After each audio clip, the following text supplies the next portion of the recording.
তো আমরা এখন ফাইনালি এসে পৌঁছে গেছি থার্ড হোম থাইল্যান্ডে, কিন্তু তাও আবার সেটা কলকাতায়। ভাবতে পারছি এখানে দেখো এই অংশটা দেখো, ড্রাগনের যে মানে দাঁত এবং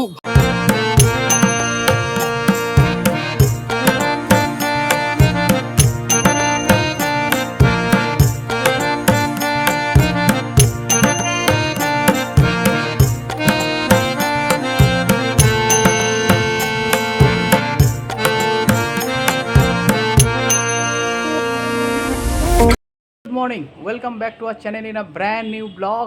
আমি ওবি আর আপনারা দেখছেন আমার চ্যানেল অভিনীতি ক্রিয়েশন। প্রথমেই জানাই শুভ মহালয়া। আজকের মহালয়া, আজ থেকে মাতৃপক্ষের সূচনা হলো। মা আসছেন, আর কদিনের অপেক্ষা, আর কদিন পরেই বাঙালি মেতে উঠবে তার শ্রেষ্ঠ উৎসব দুর্গাপুজোয়। লাস্ট ভিডিওতে আমি ওবি আপনাদের দেখিয়েছিলাম কলকাতার তথা পশ্চিমবঙ্গে শ্রেষ্ঠ প্যান্ডেল অর্থাৎ Sreebhumi sporting club. Sreebhumi sporting club উদ্বোধন হয়ে গেছে, আর আজকে আমি ওবি আরও একটা ভিডিও নিয়ে চলে এসেছি আপনাদের সামনে। আজকের আমি ওবি আপনাদের নিয়ে যাব কলকাতার বহু প্রচলিত এবং বিখ্যাত কিছু পুজো মণ্ডপ আপনাদের সাথে শেয়ার করব। সেই পুজো কোথায় হচ্ছে, কী তাদের থিম, কবে উদ্বোধন, কিভাবে আসবেন, সমস্ত কিছু থাকছে আজকের ভিডিওতে। এবং এই ভিডিওতে বলতে পারি একটা স্পেশাল জিনিস আপনারা দেখতে চলেছেন। তো চলুন ভিডিওটাকে এখান থেকে শুরু করা যাক। আমরা চলে এলাম হচ্ছে আগরপাড়া স্টেশন। এই যে আগরপাড়া স্টেশনে দেখো 1 নম্বর প্ল্যাটফর্ম আমরা দাঁড়িয়ে রয়েছি, একদম মাথার দিকে রয়েছি, ঠিক আছে। মানে টুয়ার্ড সোদপুর যদি যাই তাহলে যে দিকটা ট্রেন ফার্স্ট বগি পড়ে আমরা সেই দিকেই দাঁড়িয়ে রয়েছি। আর এর ঠিক উল্টো দিকে মানে এই দিকটা হচ্ছে শিয়ালদা। তো শিয়ালদার দিকে তোমরা নামবে না, তোমরা থাকবে হচ্ছে সোদপুরের দিকে। তো এই অংশটা দেখতে পাচ্ছি যে আগরপাড়া স্টেশন। তো আগরপাড়া স্টেশন থেকে আমরা বেরিয়ে সামনে দেখা একটা লেভেল ক্রসিং আছে, ওই দূরের লেভেল ক্রসিং তোমরা লাইনের ঠিক পাশ দিয়ে দেখা একটা রাস্তা গেছে, ওই রাস্তা ধরে লেভেল ক্রসিং যাব। গিয়ে ওখান থেকে এই আগরপাড়ায় পড়েছে হচ্ছে থাইল্যান্ডের একটা নীল মন্দির। আর তো ফাইনালি আমরা চলে এসেছি হচ্ছে এই তারাপুকুর আগরপাড়ার। এবারে পশ্চিমপল্লীর যে থিম সেটা হচ্ছে থাইল্যান্ডের হচ্ছে ব্লু টেম্পল। এই হচ্ছে দেখো একদম রোডের ওপরে আমি দাঁড়িয়ে রয়েছি। আর এই থাইল্যান্ডের যে ব্লু টেম্পল তার যে মানে প্রবেশদ্বার দেখো, সেই প্রবেশদ্বারেই হচ্ছে দেখতে পাচ্ছি হচ্ছে দুজন মানে তোমাদের অভ্যর্থনা করার জন্যই হচ্ছে দাঁড়িয়ে রয়েছে। প্রবেশদ্বারের উপর আমরা নর্মালি সিংহ দেখতে পাই, কারণ আমাদের এখানে যেটা সিংহ দ্বার হয় এখানে কিন্তু ঠিক সেরকম নয়। থাইল্যান্ডের যেরকম আর্কিটেকচার হয় এখানেও কিন্তু দেখো ঠিক সেইভাবেই সেই রকমই আর্কিটেকচারে তৈরি করা হয়েছে। এই পুরো মণ্ডপটা কত বড় এরিয়া জুড়ে তৈরি হয়েছে দেখতে পাচ্ছ। একদম এই যে বাঁদিকের সেকশনটা, আমি এই বাঁদিকের সেকশন থেকে দেখাতে শুরু করছি। এই বাঁদিকের সেকশনটা থেকে আরম্ভ করে পুরো এইটা হচ্ছে মূল মণ্ডপ সেকশন, তার প্রবেশদ্বার হচ্ছে এখান দিয়ে, এবং এই ডান দিকেও কিন্তু একটা মণ্ডপ সেকশন রয়েছে। তো ডান দিকে যে মণ্ডপ সেকশনটা দেখতে পাচ্ছ এর ভেতরেই কিন্তু মা দুর্গা অবস্থান করবে। আর এইটা হচ্ছে বৌদ্ধ মূর্তি। থাইল্যান্ডের হচ্ছে ব্লু টেম্পল, তোমরা জানো যে ব্লু টেম্পল থাইল্যান্ডে খুব বিখ্যাত। আর থাইল্যান্ড তো এখন মানুষের থার্ড হোম হয়ে গেছে, কারণ ফার্স্ট হোম হচ্ছে যে যার বাড়ি, সেকেন্ড হোম পুরী, আর থার্ড হোম হচ্ছে থাইল্যান্ড। তো আমরা এখন ফাইনালি এসে পৌঁছে গেছি থার্ড হোম থাইল্যান্ডে, কিন্তু তাও আবার সেটা কলকাতায়। ভাবতে পারছো, এবং কি অপূর্ব সুন্দর এখানে শিল্প তো কলা, মানে বলা বাহুল্য যে বাঙালি কি পারে না।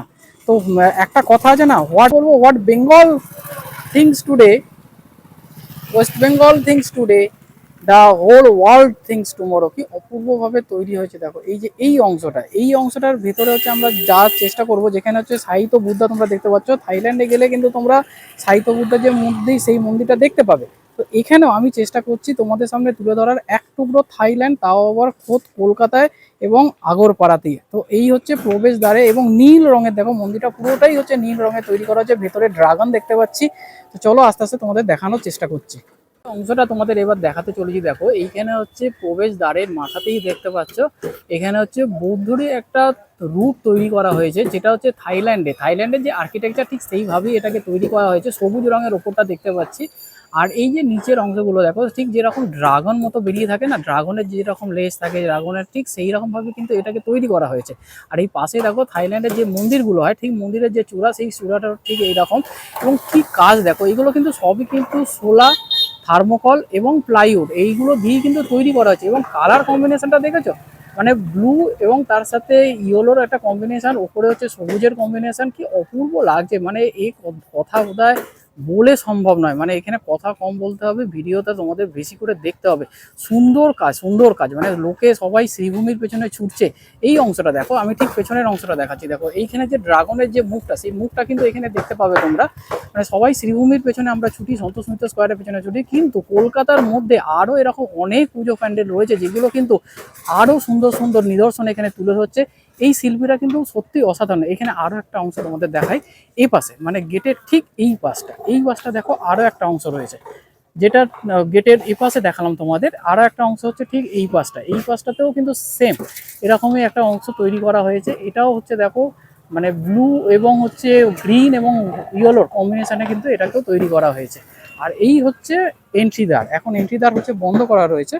তো এই অংশটা হচ্ছে মূল যে মন্দির সেকশন, সেই মূল মন্দির সেকশনটা কিন্তু এইটা, এই যে এই হচ্ছে মূল মন্দির সেকশন। সামনেই দেখো ড্রাগন মতো দেখতে পাওয়া যাচ্ছে, এই যে বাঁদিকটা হচ্ছে একটা ড্রাগন রয়েছে এবং এই পাশে হচ্ছে একটা ড্রাগন রয়েছে। যারা তোমরা থাইল্যান্ডে গেছো, আমি জানি আমাদের দর্শকবৃন্দের মধ্যে অনেকেই হয়তো থাইল্যান্ডে গেছে, কিন্তু আমি তো এখনো তোমাদের থাইল্যান্ডে ঘোরাতে পারিনি, কিন্তু কলকাতা থেকে সেই থাইল্যান্ডের ফিলটা কিন্তু আমি দেওয়ার চেষ্টা করছি এই পুজো মণ্ডপে নিয়ে এসে। এবং এত সুন্দর কাজ, নিখুঁত কাজ। আমি তো এর আগে অনেকগুলো প্যান্ডেল ঘুরলাম এবং তোমাদের সামনেও তুলে ধরলাম, তোমরাও কলকাতার আশেপাশে অনেক প্যান্ডেল দেখছো, কিন্তু এত সুন্দর, এত নিখুঁত কাজ, অপূর্ব, মানে অপূর্ব বলা হলেও বোধহয় কম বলা হচ্ছে শিল্পীদের কাজ। এই যে সামনে ড্রাগন দেখতে পাচ্ছ, এইটাই হচ্ছে বৌদ্ধ মূর্তি, এর ভেতরে কিন্তু বুদ্ধদেবের মূর্তি রয়েছে। আর এই পাশে যে ডান দিকে সেকশনটা দেখতে পাচ্ছ, ডান দিকে দেখো প্রচুর বুদ্ধ এরকম বাইরের দেখো স্ট্যাচু হিসাবে তৈরি করা হয়েছে, আমি চারখানা দেখতে পাচ্ছি। আর এর ভেতরেই কিন্তু মা দুর্গার অবস্থান হবে। তো এই সেকশনটাও কিন্তু বেশ সুন্দর।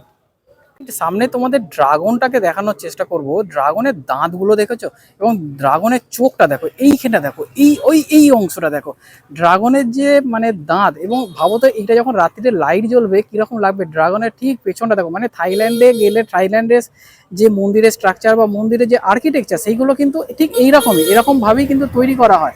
আর এই ড্রাগনেরও কিন্তু সামনে অংশ দেখো, এই অংশটা এবং এই অংশটা সবুজ কালারের, কিন্তু এখানেও কিন্তু মানে অভ্যর্থনা করার জন্য কিন্তু দুজন হচ্ছে রক্ষী রয়েছে। এবং পেছনের অংশটা তোমাদের যদি দেখাই, এবং একদম চূড়াটা দেখো মন্দিরে, ঠিক থাইল্যান্ডে যেন মনে হচ্ছে আমি থাইল্যান্ডেই দাঁড়িয়ে রয়েছি। মানে শুধু টাইম জোনের হয়তো তফাৎটা নেই, কিন্তু তাছাড়া কিন্তু মনে হচ্ছে আমি যেন থাইল্যান্ডেই দাঁড়িয়ে রয়েছি। এবং এই যে নীল এবং হচ্ছে হলুদ তার কম্বিনেশনে তৈরি করা হয়েছে, এবং পুরোটাই কিন্তু শোলা দিয়ে এর ওপর প্যান্ডেলের ওপর কাজ হয়েছে। এবং সেই শোলার যে কাটিং, সেই কাটিংটা কিন্তু অনবদ্য, এত সুন্দর লাগছে। এবং আমার তো সবথেকে এই মণ্ডপের দৃষ্টি আকর্ষণ করলো এই ড্রাগনের দাঁতগুলো। আমি জানি না তোমাদের কোন অংশটা বেশি ভালো লাগছে, আমার তো এই ড্রাগনের দাঁতগুলো সবথেকে বেশি ভালো লাগছে। এবং ড্রাগনের ওপরে দেখো যে কারুকার্যগুলো, মানে পিঠের ওপরে এই যে কারুকার্যটা দেখো, এইখানটা দেখাই, এইখানে পিঠের ওপরে কারুকার্যটা দেখো, এই অংশটা দেখো, এইগুলো কিন্তু সত্যি অনবদ্য কাজ কিন্তু, ঠিক আছে। এবারে ঠিক এর বাঁদিকের সেকশনটা দেখাই। তোমরা জানো থাইল্যান্ডে এরকম একটা শায়িত বুদ্ধ রয়েছে, মানে শোয়া অবস্থায় বুদ্ধ, যেটা হচ্ছে প্রায় 54 মিটার লেন্থে। আমি যদি ভুল বলে থাকি তোমরা কারেকশন করে দিতে পারো যারা গেছো, কিন্তু আমি গুগল সার্চ করি তোমাদের বলছি, প্রায় আমি যেটা দেখলাম যে 54 মিটার। এবং সেই 54 মিটারের যে বুদ্ধ, এখানে 54 মিটার নেই, এখানে 54 ফিটের তৈরি করা হয়েছে। এবং এত সুন্দরভাবে তৈরি করা হয়েছে। এবং বুদ্ধ যে দেখো মনে হচ্ছে পদ্ম ফুলের ওপরে শুয়ে রয়েছে, এই অংশটা দেখো, মানে বুদ্ধ যেখানটা শুয়ে রয়েছে যেন মনে হচ্ছে পদ্ম ফুলের যে পাপড়ি, সেই পাপড়িটা দেখতে পাচ্ছি। এবং এই যে শায়িত বুদ্ধ, এবং তার পেছনে দেখো ব্যাকড্রপ যেটা তৈরি করা হয়েছে, সেই ব্যাকড্রপটাও কিন্তু খুব সুন্দরভাবে, মানে সেখানেও কিন্তু বুদ্ধদেবের একটি মানে মূর্তি স্থাপন করা রয়েছে। এবং এই যে বুদ্ধদেবটা তৈরি করা হয়েছে, এটা কিন্তু টোটালটাই কিন্তু প্লাস্টার অফ প্যারিস এবং হচ্ছে প্লাই দিয়ে তৈরি করা হয়েছে, মানে এত সুন্দর। এবং এরপরে স্পট লাইট লাগানোর কাজ চলছে, স্পট লাইট যখন লেগে যাবে তখন তো আরো সুন্দর লাগবে, তাই না? তো রাত্রিবেলা এই মণ্ডপ খুব ভালো। আর একটা ব্যাপার হচ্ছে, মানে এই পুরো মণ্ডপটা এত বিশাল এরিয়া নিয়ে তৈরি করা হয়েছে। আমি তোমাদের একটু ছোট করে দেখাচ্ছি, যেখানে দেখো এই যে প্ল্যাটফর্মগুলো, এই প্ল্যাটফর্মের ঠিক হচ্ছে ভেতরে দেখো একটা পন্ড তৈরি করা হয়েছে। এবং এই পন্ডে কিন্তু প্রচুর মাছ চলছে, মানে তোমরা যারা থাইল্যান্ডে গেছো, যারা এই ব্লু টেম্পেলে গেছো, জানো মাঝখানে একটি পুষ্করিণী রয়েছে, পুকুর রয়েছে, সেই পুষ্করিণীতে কিন্তু মাছ থাকে এবং কালারফুল মাছ থাকে। এখানে কালারফুল মাছ নেই, কিন্তু এমনি মাছ কিন্তু এরকম প্রচুর আছে, মানে। এবং এই যে শায়িত বুদ্ধ, তার উপরের অংশটা দেখো, মানে দেখো প্লাই দিয়ে তৈরি করা হয়েছে, এবং প্লাই কেটে কেটে অংশটাকে তৈরি করা হয়েছে, যেন মনে হচ্ছে একটা হচ্ছে গ্রামের বাড়িতে যারা হচ্ছে খোলার চাল, আমরা বলতাম হচ্ছে খোলার চাল। সেই এইবারে তোমাদের এই যে মণ্ডপ, এই মণ্ডপে ঠিক ডান দিকটা একবার দেখিয়ে দিই। এই ডান দিকের সেকশনটাও কিন্তু আরো ইন্টারেস্টিং, তাই না? এই ডান দিকে সেকশনটা হচ্ছে দেখো বুদ্ধ মূর্তি আমরা দেখতে পাচ্ছি, 4-4টে বুদ্ধ মূর্তি। আমি একটু জুম করে দেখাই তাহলে আরো তোমাদের বুঝতে সুবিধা হবে। এই অংশগুলো দেখো, 1টা 2টো 3টে 4টে, এইখানটা দিয়ে কিন্তু তোমাদের মাতৃ মন্দির যেটা রয়েছে সেখানে তোমাদের প্রবেশ করতে হবে। ঠিক আছে, প্যান্ডেলের কাজ প্রায় 90% হয়েই গেছে। তো এইখানে কিন্তু স্পট লাইট লাগানো হচ্ছে রাত্রিরে, কিন্তু যখন এই দেখো এই যে কালো কালো যে লাইটগুলো লাগানো, স্পট লাইটগুলো যখন রাত্রিরে জ্বলা আরম্ভ হয়ে যাবে তখন আরো সুন্দর লাগবে। এবং এই অংশটাও দেখো মনে হচ্ছে দেখো উপরে যে চালগুলো এইগুলো কিন্তু লাল রঙের করা হয়েছে, নীল, লাল এবং তার সাথে হলুদ, তার কম্বিনেশনে কিন্তু তৈরি হয়েছে এই পুরো পুজো মণ্ডপটা। এর ভেতরে কিন্তু মা দুর্গা অবস্থান করবে এবং এর ভেতরে রয়েছে গৌতম বুদ্ধের একটি মূর্তি। আর এর ভেতরেও গৌতম বুদ্ধের বাইরে যেরকম মূর্তি রয়েছে ভেতরেও গৌতম বুদ্ধের মূর্তি রয়েছে, এবং ভেতরে থাকবে হচ্ছে মা। তো যে এই দেখো বুদ্ধদেবের ঠিক পাশে এইখানটা দেখো, এই অংশটা খেয়াল করো, বুদ্ধদেব, দুটো বুদ্ধদেব রয়েছে। বুদ্ধদেবের ঠিক মাঝখানে দেখো ড্রাগন, মানে ড্রাগন হচ্ছে থাইল্যান্ডের সাথে ড্রাগন যায় কিন্তু, মানে থাইল্যান্ডের আর্কিটেকচার এবং ড্রাগনের একটা কম্বিনেশন রয়েছে, খুব সুন্দর। এবং এত সুন্দর নিখুঁত কাজ শিল্পীদের, মানে বলা বাহুল্য। এবং সব থেকে বড় কথা এই যে বুদ্ধদেব হচ্ছে শান্তির প্রতীক, একটা শান্ত স্নিগ্ধ পরিবেশ তৈরি করবে। এবং এর ভেতরে একটা হালকা রিদিম, একটা বুদ্ধিস্ট যে রিদিম, সেই রিদিমটাকে তোমরা কিন্তু ফিল করতে পারবে। বেশ সুন্দর লাগছে। এই ওপরের অংশটা দেখাই, ওপরে যে কারুকার্যটা সেটাও দেখো, এই অংশগুলো খেয়াল করো, এই অংশগুলো যেগুলো হচ্ছে ইয়োলিস কালার করা হয়েছে, এইগুলোও কিন্তু হচ্ছে বৌদ্ধ স্ট্রাকচারে তৈরি করা হয়েছে। এবং এই অংশগুলো এইগুলোতেও কিন্তু ড্রাগন, এগুলো কিন্তু ইউলিস কালার করা হয়েছে দেখো, পুরো সেইভাবেই তৈরি হয়েছে, খুব সুন্দর। আমার তো এত দূর অব্দি যে কটা প্যান্ডেল আমি দেখলাম তার মধ্যে সেরা লাগলো আগরপাড়ার এই মণ্ডপটি। আমরা চলে এসেছি হচ্ছে মূল মণ্ডপের ঠিক ভেতরে, দেখো যেখানে হচ্ছে মা বিরাজ করছে এখানে। আর এখানে মণ্ডপের ভেতরে মায়ের যে অংশটা সেটাও দেখাই তোমাদের। এখানে যে মণ্ডপের ভেতরে মা যে অবস্থান করছে, এখানে কিন্তু অসুরের মুখটা কিন্তু ঢেকে রাখা রয়েছে, কারণ এটা সবে হচ্ছে রঙের কাজ চলে। আমরা দেখতেই পাচ্ছি এখানে যে দুদিকে দুটো সিংহ শাবক রয়েছে দেখো। এবং যে ঠাকুরের যে আদল, ঠাকুরের যে আর্কিটেকচার, সেটা কিন্তু পুরোটাই কিন্তু রয়েছে যে থাইল্যান্ডের যে আর্কিটেকচার তার সাথে মিলিয়ে কিন্তু এটাকে তৈরি করা হয়েছে। আমাদের বাঙালির যে ঐতিহ্যবাহী দুর্গাপুজোর যে সাবেকিয়ানা, সেই সাবেকিয়ানা ছাদ কিন্তু এখানে আমরা পাচ্ছি না। এটা পুরোটাই হচ্ছে পুরোটাই যেরকম থাইল্যান্ডের যে আর্কিটেকচার সেটাকে মাথায় রেখেই এইভাবে তৈরি করা হয়েছে। এবং এই অংশটা মিডিলের অংশটা দেখো, মিডিলের ঠিক অসুরের পরে যে অংশটা মা কিন্তু এখানে একটা ঝুলন্ত অবস্থায় রয়েছে, এবং তার উপরে রয়েছে হচ্ছে মাতৃ প্রতিমা। এবং তার যে গায়ের কালার, তার যে রং, সেটা কিন্তু পুরোটাই বুদ্ধদেবের যেরকম কালার আমরা দেখি, বুদ্ধদেবের ঠিক যেরকম কালার দেখতে পাই, ঠিক সেরকম ভাবেই কিন্তু এই মাতৃ প্রতিমাটা এখানে তৈরি করা চলছে। এখনো কাজ কমপ্লিট হয়নি। বেশ সুন্দর লাগলো আমার। তো তোমাদের কেমন লাগলো অবশ্যই কিন্তু কমেন্ট বক্সে সেটাকে কমেন্ট করে জানিও। একটা জিনিস তোমাদের দেখিয়ে দিই, এই যে মূল প্রতিমা তৈরি হচ্ছে তার ঠিক পাশেই দেখো আরো একটি ছোট্ট প্রতিমা এখানে নিয়ে আসা হয়েছে, যেটা হচ্ছে পুজো করা হবে। মেনলি হচ্ছে এই অংশটাই কিন্তু পুজো করা হবে, যেটা হচ্ছে সামনে রাখা রয়েছে। এই অংশটা দেখো, যেটা তোমাদের এতক্ষণ আমি দূর থেকে দেখাচ্ছিলাম, বাইরে থেকে দেখাচ্ছিলাম, এই যে হচ্ছে বৌদ্ধ যে মূর্তি তৈরি করা হয়েছে, এটা কিন্তু টোটালটাই কিন্তু থার্মোকল দিয়ে তৈরি করা হয়েছে। এবং এই অংশটা কি নিখুঁত কাজ দেখো, মানে একটা একটা করে এইভাবে তৈরি করে এইভাবে লাগানো। এবং উপরের যে অংশটা সেটাও কিন্তু বেশ সুন্দর। আর এখানে এই যে 4টে বৌদ্ধ মূর্তি তোমাদের দেখালাম, ঠিক সেটা এর ভেতরেই তোমাদের মাতৃমূর্তি দর্শন করালাম। আর এই অংশটার ভেতরে এবার তোমাদের আমি নিয়ে যাব। তো চলো এইখান দিয়ে আমরা সাইড দিয়ে প্রবেশ করি আর তোমাদের আস্তে আস্তে দেখাই। ভিতরে তো যাচ্ছিলাম এটা দিয়ে, কিন্তু তার আগে বাইরের এই অংশটার কাজটা দেখো একবার, কি নিখুঁত কাজ করা হয়েছে দেখো। এইখানটা গ্লাস বসানো হয়েছে, এই যে অংশগুলো আমি জানি না তোমরা কতটা বুঝতে পারছো।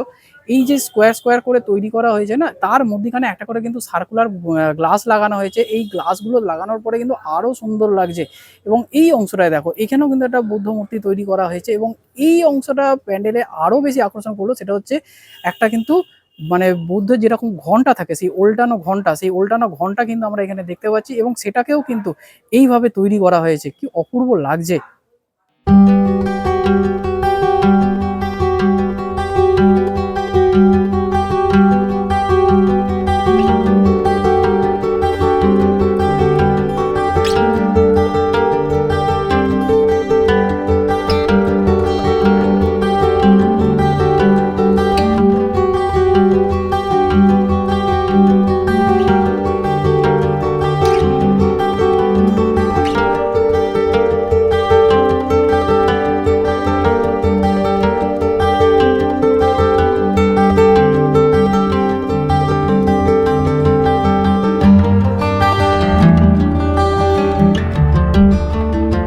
অংশগুলো দেখো, এইগুলো হচ্ছে মণ্ডপ সজাতেই কাজে লাগবে। এইগুলোকে হচ্ছে এই দেখো এখানে হচ্ছে রং রয়েছে, এই স্প্রে রং করে কিন্তু এখানে এই অংশগুলো রাখা হয়েছে। এগুলো মন্দিরে যেরকম চূড়া হয় না, সেই চূড়াতেই কিন্তু এইগুলোকে ইউজ করা হবে বলে মনে হয়।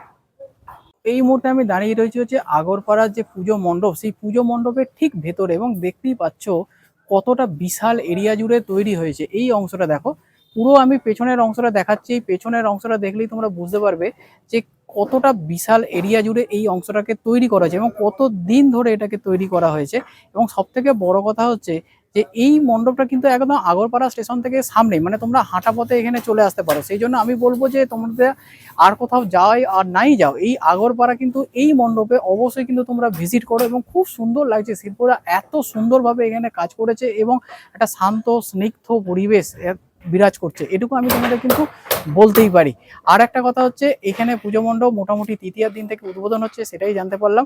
তো আর দেরি কেন, আর যদি রাত্রিরে আলোকসজ্জা দেখতে চাও তাহলে চলেই আসতে হবে এখানে, তাই না? শ্রীভূমি তো অনেক দেখেছো, সন্তোষ মিত্র স্কোয়ারও অনেক দেখেছো, কিন্তু এই আগরপাড়া পুজো তোমাদের কিন্তু দেখতে অবশ্যই আসতে হবে। বাইরের এই অংশটাও তোমাদের একবার দেখিয়ে দিই, যার ভেতরে হচ্ছে মাতৃমূর্তি তোমাদের দর্শন করালাম, ঠিক তার বাইরেও কিন্তু দেখো এরকম একটা সুন্দর হচ্ছে বুদ্ধ মূর্তি তৈরি করা হয়েছে। এবং পেছনের যে কলকা, সেই কলকার কাজটা দেখেছো কি নিখুঁত কাজ, মানে এত সুন্দর এত সুন্দর, আমি তো এর বলার মতো ভাষা পাচ্ছি না। সত্যি বলছি, তোমরা এখানে আসো, এই প্যান্ডেলটা খুব ভালো হয়েছে, খুব ভালো হয়েছে। যে কটা প্যান্ডেল দেখলাম তাদের মধ্যে সেরা প্যান্ডেল, আমি তো বলতে পারি এবারের কলকাতার দুর্গাপুজোর সেরা প্যান্ডেল কিন্তু এই আগরপাড়ার এই পুজো মণ্ডপটি। তাহলে কেমন লাগলো এই ভিডিও অবশ্যই কমেন্ট বক্সে কমেন্ট করে জানিও। যদি কিছু ভালো লেগে থাকে তাহলে অবশ্যই please like, comment, share and subscribe. একটা সাবস্ক্রিপশন আমাদের অনেক অনেক এন্ট্রি দেয়। এবং তোমরা আর পুজো মণ্ডপ দেখতে চাও, জেলার পুজো দেখতে চাও কিনা, এবং সব থেকে বড় কথা, আমার সাবস্ক্রাইবারের মধ্যে যদি কারোর বাড়ি কোনো বনেদি পুজো হয়, যদি পুজো হয়, তাহলে তারা কিন্তু কমেন্ট করে জানাতে পারো, পৌঁছে যাবো তাদের বাড়ি পুজো কভার করতে। দেখা হচ্ছে খুব তাড়াতাড়ি আরো একটা নতুন ভিডিওতে। ততক্ষণের জন্য স্টে টিউন, সবাই খুব ভালো থেকো।